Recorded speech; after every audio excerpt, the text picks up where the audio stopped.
Hey everyone! So let's tackle a question that sounds simple but is actually anything but. Is cryptocurrency legal? Well, the answer really truly depends on where in the world you happen to be standing. Today we're going to take a trip around the globe to untangle this super complex and honestly pretty confusing web of rules. Right, let's just ask it straight up. Is crypto legal? If you're into crypto, or even just thinking about it, you probably assume there's a straightforward yes or no answer. But, as we're about to see, the reality is this wild, global patchwork of laws, where the answer is almost always, it depends. And I mean that quite literally. The rules for buying, selling, or even just holding crypto can completely change the second you cross a national border. There's just no single global rulebook for this very global technology. And that, right there, sets up the fundamental problem we're diving into.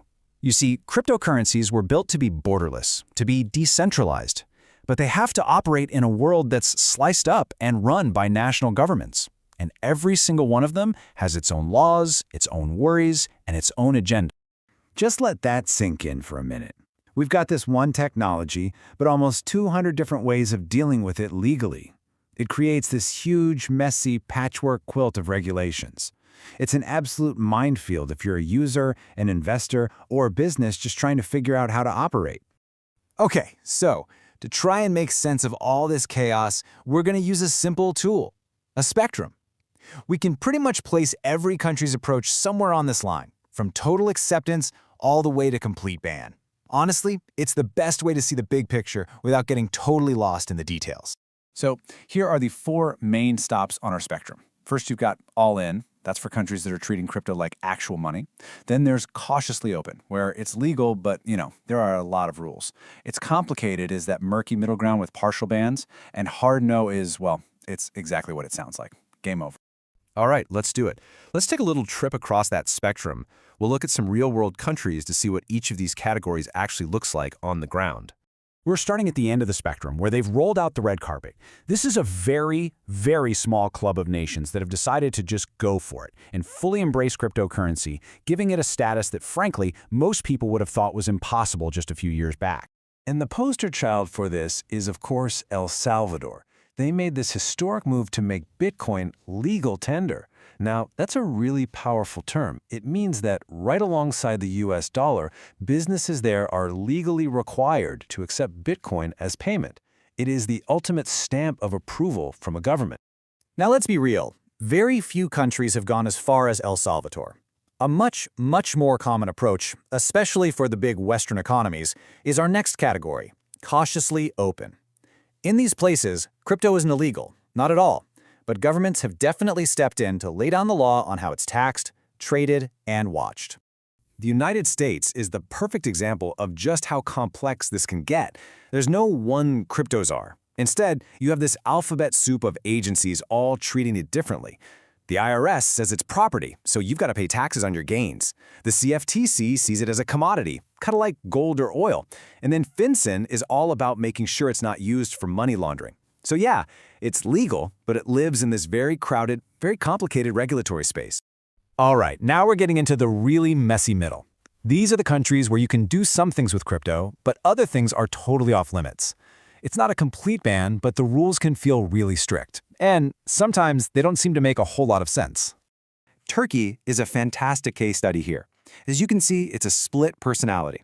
You are totally allowed to own crypto, you can trade it on an exchange, no problem. But back in 2021, the central bank there banned using crypto to actually pay for things. So you can invest in it, but you can't buy a cup of coffee with it. It's a bit of a head scratcher. And that brings us to the other end of the line, the absolute ban. These are the countries where the government has looked at crypto and decided, nope, too risky, too dangerous, and they've just outlawed the whole thing. I mean, you can't really get much clearer than that, can you? This is from Algeria's official legal journal.